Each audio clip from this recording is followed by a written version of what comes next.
apa aku sing ngalah. Muga-muga kowe oleh hidayah. Sabar wis tak sabar ni ngadepi wong sing koyo ngene.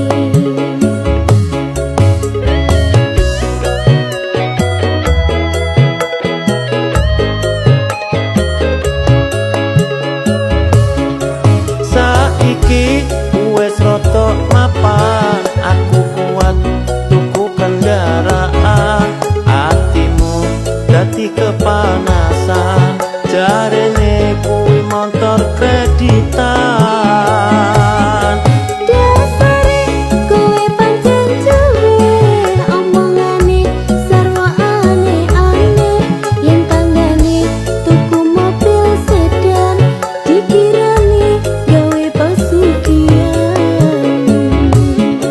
Saiki wis rada mapan, aku kuat tuku kendaraan. Atimu dadi kepanasan, jarene kuwi motor kredit.